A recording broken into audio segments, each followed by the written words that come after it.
சாரங்கபாணி திராவிட கழகத்தினுடைய இருக்கிற மதிவதனி அவங்கள ரொம்ப கொச்சையாக பேசி ஒரு காணொலி ஒன்று போட்டு இந்த வன்மத்தை நம்ம எப்படி சார் புரிஞ்சுக்கிறது? அவர் மென்டல் ஹாஸ்பிட்டல் கூட்டு போகிறோம் வேலையாக்கா இருக்கு. அவங்க வீட்டு பொம்பளைங்க என்ன பண்ணுறாங்களோ அதை மற்ற பொண்ணுக்கு மேலே ஒரு துணி. சாரங்கபாணி சொல்கிறாரு சார், பெரியார் அறுத்துக்க சொன்னார், மதிவதனி நீ போய் அறுத்துக்க அப்படின்னு சொன்னார். அவர் ஆம்பளைங்களுக்கு கூட சொன்னார், இவரை இருந்தால் போய் பண்ணிக்க சொன்னார். சமீபத்தில் அவரோட நான் இன்னொரு டிவியில் பேசுகிறேன். சரி என்ன பஞ்சாயத்து போச்சு அடிச்சா செத்து போட போகிறேன் போன போகுதுன்னு பேசாமல் இருக்கேன். Q&Q Pharmacy. Invest smart, earn extraordinary, guaranteed return, 100% buyback assurance. Q&Q Pharmacy.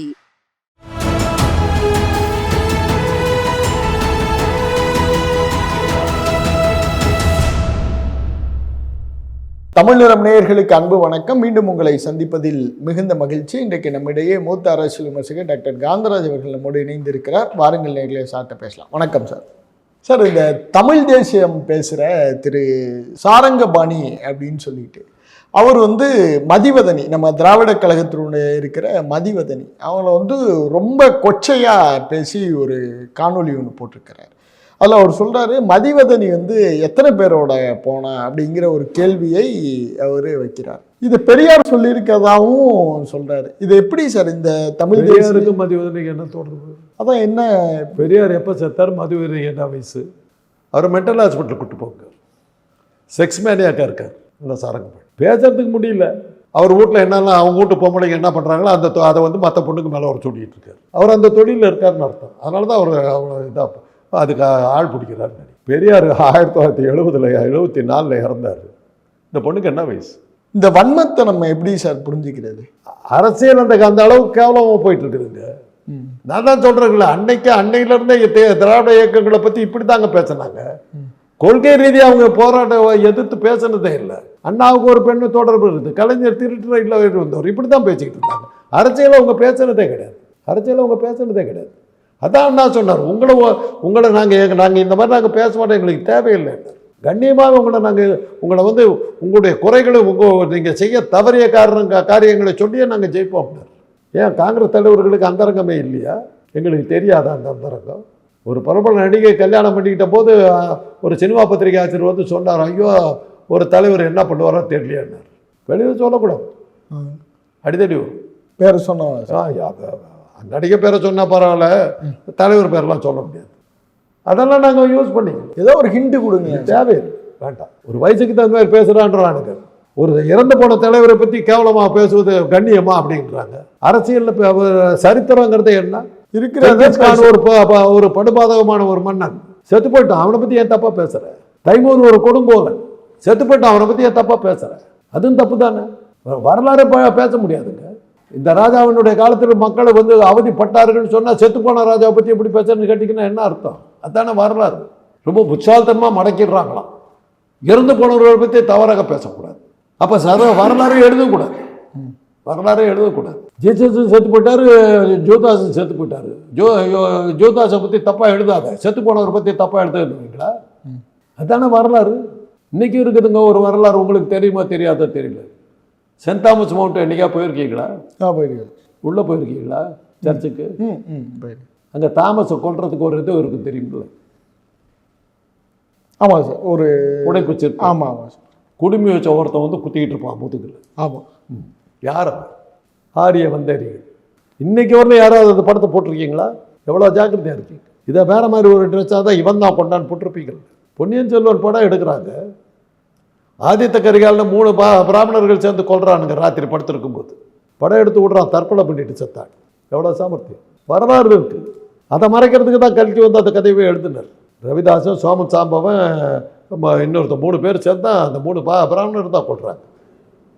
Rajaraja Cholan ஆட்சிக்கு வந்த பிறகு 12 வருஷம் கழித்து தான் ஆட்சிக்கு வர்றான். அதுக்கப்புறம் உத்தம சோழன் ஆட்சிக்கு அவன் இறந்த பிறகு தான் அவன் ஆட்சிக்கு வர்றான். ஆதித்த கரிகாலனை கொண்டவங்க 5000 பிராமணர்களை நாடு கடத்துறான். சிவகங்கை கோயிலில் கல்வெட்டு இருக்குது. யாராவது எடுத்து அந்த கல்வெட்டை போட்டிருக்கீங்களா? செத்து போனதுக்கப்புறம் அதை பற்றிலாம் பேசலாமான்னாக்கா இதெல்லாம் தான் செத்து போனதை பற்றி எப்படி பேசலாம்? வரலாறு எழுத முடியுமா? அப்போ ஹிட்லர் செத்து போயிட்டாங்க, அவர் ஒரு குடும்பம்னு சொல்லி எல்லாம் எழுத, அவர் செத்து போனவரை பற்றி கண்ணிய குறைவாக பேசுவது நியாயமா? அவ்வளோதான் கேள்வி. அந்த சாரங்கபாணி சொல்றாரு சார், பெரியார் வந்து கருப்பையை அறுத்துக்க சொன்னாரு, மதிவதனை நீயும் போய் கருப்பையை அறுத்துக்க அப்படின்னு சொல்றாரு. அதை அவங்க பார்த்துக்குவாங்க. அவர் ஆம்பளைங்களுக்கு கூட சொன்னார், இவரை இருந்தால் போய் பண்ணிக்க சொல்லு, சாரங்கபாணிக்கு இருந்ததுன்னா போய் பண்ணிக்க சொல்லு. ஏன் சார் பெரியார் சொன்னது இப்படி தப்பு? அவர் எதுக்காக வேற வழி இல்லைங்க. அந்த பொண்ணு கேட்குற கேள்விக்கு பதில் சொல்ல முடியலைங்க. இந்த சாரங்கபாணி ஒரு 3%காரராக இருப்பான். தமிழ் தேசியம் சார். அதான் தமிழ் தேசியம் பேசுறவனா அவனுங்களா தான் இருப்பான். அந்த பொண்ணுக்கு பதில் சொல்ல முடியல. அடிக்கிறதுக்குள்ள போனாருங்க. சேட்டலைட் டிவியில் ஒரு ஆள் எந்திரிச்சு அடிக்கிறதுக்குள்ள போனான், பதில் சொல்ல வரல. அதான் அவங்க வேணும் பொம்பளை ஒரு சின்ன பொண்ணுக்கிட்ட வீரத்தை காட்ட போனானுங்க. எனக்கு நடந்தது. ஓ, என் பக்கத்தில் உட்காந்துருந்தது ஆதாரம் கொடுக்கலன்னு எந்திரிச்சு வந்துட்டார் ஒரு டிவியில். ஓ, நீ என்ன வேணாலும் பண்ணிக்கான்ட்டேன். சமீபத்தில் அவரோட நான் இன்னொரு டிவியில் பேசினேன். ஒரு பக்கத்தில் உட்காந்து பயமாக இருந்தது. சரி, என்ன வயசாகி போச்சு, அடித்தா செத்து போட்டு போனால் போகுதுன்னு பேசாமல் இருந்துட்டேன். நல்ல காலம். அன்றைக்கி அந்த நிகழ்ச்சி பூராமல் அவருக்கு எகேன்ஸ்டாக வந்தது. அவரால் ஒன்றும் பண்ண முடியல. மக்கள் குரல் பூராமே அந்த வாக்கெடுப்பு போட்டதில் 92% தாவேக்கா தேராதுன்னு கொடுத்துட்டாங்க. 87% டைரெக்டாக, 5% இன்டைரக்டாக கொடுத்துட்டாங்க. 92% தாவேக்கா தேரத்துக்கு வழியே இல்லைன்னு போட்டாங்க. நியூஸ் 7 தான் சொல்கிறேன். அவர் வாய் மூடிட்டு உட்காந்துட்டார். என்ன பண்ண முடியும்? இதை நாங்கள் சொல்லியிருந்தால் அடிச்சிருப்பாங்க. இப்படி தான் வருதுங்க. திராவிட இயக்கத்துக்கு சேர்ந்தவங்களை பற்றி இப்படி தான் அவனுங்களால் பேச முடியும். உன் குடும்பத்து பெண்கள் ஒழுங்காக இருக்காங்களான்னு சாரங்கபாணி பற்றி கேளுங்க. அங்கே பார்த்துக்கிட்டு இருக்கீங்க. உங்கள் வீட்டில் எல்லாம் ஒழுங்காக இருக்காங்களான்னு பார்க்க சொல்லுங்கள். இந்த பெரியார் 10 பேரோட போக சொன்னார் அப்படிங்கிற இந்த ஸ்டேட்மெண்ட்லாம் சார் இவங்க வந்து எதை சொன்னார்? போனதெல்லாம் இவங்க தான் போனாங்க. ஏன் சார் போக சொன்னார்? அதான் ஏன் போனார்னு அவங்களை கேளுங்க. அவர் சொன்னதுக்கு ஆதாரம் காட்டுக்கு, நான் போனதுக்கு ஆதாரம் காட்டுறேன். பெரியார் போக சொன்னார். போனது நீ தானே போன, கொஞ்சம் தான் போச்சு. உன் வீட்டில் இருக்கவங்க தான் போனாங்க. நீ பேசுனா இப்படி தான் பேசணும், உனக்கு தான் பதில். ஏன் சார் பெரியாரின் மீது ஜாதி அந்த 3%காரங்களை வெளியில் கொண்டுட்டாருங்க. அவர் ஒரு உலகத்தையே ஏமாத்தணும்னுங்க. சாதாரண ஆட்கள் இல்லை. எந்த ஊருக்கு போகிறானோ அந்த ஊருக்கு அந்த மாதிரி கலரை மாற்றிக்கிட்டானுங்க. மாடு தின்னுக்கிட்டு இருந்தான். மாட்டுக்கறியா சார்? ஆமாம். ரிக்வேதத்துக்கு 33வது சருக்கம் பூரா மாட்டை எப்படி கொண்டு யாக கூட்டத்தில் போட்டு அதை எப்படி சாப்பிடணுங்கிறது தான் 33வது சருக்கம். ஓசை தான். காளை மாட்டை இல்லை, பசுமாட்டை. பசுமாட்டை? ஆமாம், காளை மாடு இல்லை. ஓ, பசுமாட்டை போடணும். யாக பசுக்கள்னு பேர். யாக பசு. குமரகுருபுர சாமிகள் எழுதுறாருங்க நன்னறிங்கிறதுல, திங்கிறதுக்காக மாட்டை வெட்டுனீங்கன்னா தப்பு, அது பாவம். யாகத்தில் போட்டு இது பண்ணி சாப்பிட்டீங்கன்னா தப்பு இல்லைங்கிறது தான் அந்த பாட்டை. யாக பசுக்கள்னு பேர். அதை வெளியில் சொல்கிறாங்கிறதுனால தான் இன்னைக்கு அவனுக்கு வந்து இன்னைக்கு பசுக்களை பாதுகாக்கிறேன்னு சொல்கிறானுங்க. அப்படின்னா சனாதன விரோதிகள், சனாதன மதத்துக்கு விரோதிகள். என்னைக்கு நீ பசுவை காக்கிறேன்னு சொன்னியா நீ வந்து சமண மதத்துக்கு வந்துட்ட. சமணர்கள் தானே பசுவை தெய்வமாக வச்சவங்க. அதனால தானே வள்ளுவர் எழுதுறாரு, கேடில் உள்ள செல்வம் கல்வி ஒருவருக்கு மாடலில் மற்றைய வைக்கிறார். மாடுங்கிறதா செல்வம்னு அர்த்தம். செல்வமாக நினைச்சவங்க திராவிடர்களும் சமணர்களும். திண்ணமயம் இன்னைக்கு கதையை மாற்றிக்கிட்டாங்க. இவன் வெஜிடேரியன், நம்ம தான் வெஜிடேரியன். நாமெல்லாம் வெஜிடேரியனாக இருந்ததுனால ஊரோட்டது. அதனால நம்ம தோற்றதுக்கு காரணமே இருந்தான். போராடுற குணம் இல்லையே. அவனும் போராடல, தந்திரமாக தான் உள்ள நுழைஞ்சான். யாகத்தில் பசுக்களை போடுறாங்கிறத ஒழிக்கிறதுக்காக வந்தது தான் பௌத்த மதம், தெரியுமில்ல? யாகம் வளர்த்தினா தொலைச்சி விடுவேன்னார் புத்தர். அப்புறம் தானே யாகமே நின்றுச்சு. பௌத்த மதத்தை கண்டு அவனுக்கு அடித்து துரத்திட்டு தான் மறுவலை பார்த்தானுங்க. இந்த பூமியில் பிறந்த மதம் இந்த இந்த இந்த பூமியில் இல்லையே. என்ன ஆச்சு? கிழக்காசியா முழுக்க பௌத்த மதம் உலகத்தினுடைய 3வது பெரிய மதம். கிறிஸ்டியானிட்டி, முஸ்லீம், புத்திஸ்ட். இந்த மதம் எங்கே இருக்குது? ஹிந்தி பேசுகிற மாநிலத்தில் இருக்குது. ஒன்று உள்ளே போயிடுச்சு. நீ காலி ஆகிட்டு.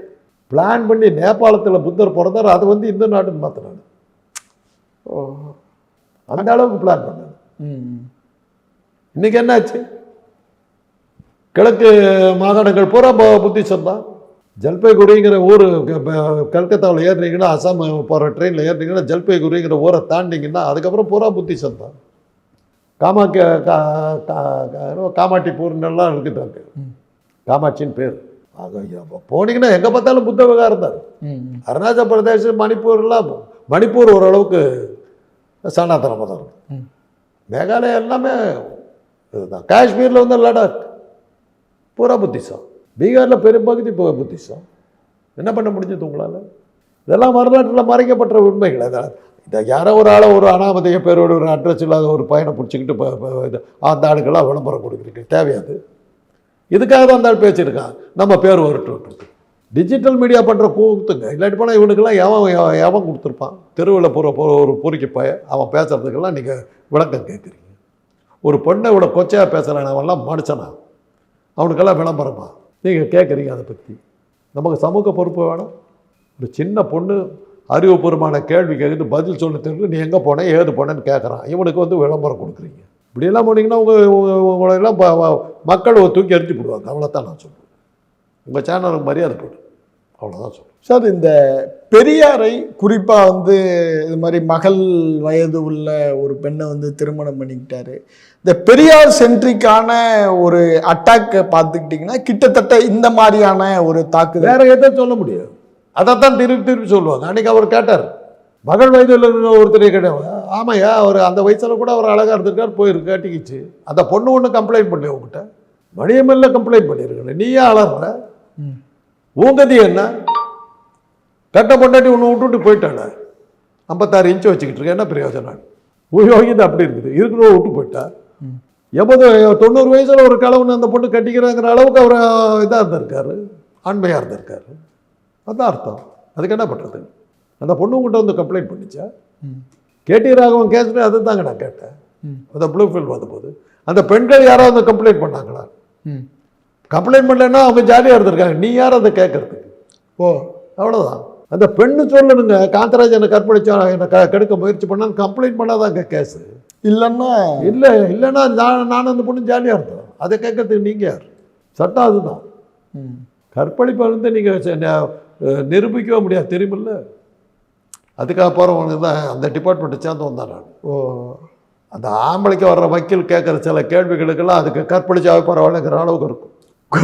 ஆமாம், அதுதான் அந்த இந்திராங்கிற படத்தில் ரேவதியை கேட்பாப்படி, எங்கே கற்பழிச்சா, எங்கே கையை வச்சான்னு கேட்பாப்படி. நாசர் தான் வருவார், உங்கள் அம்மாவுக்கு நீ எந்த இடத்துல பிறந்தியோ அந்த இடத்துல கையை வச்சான்.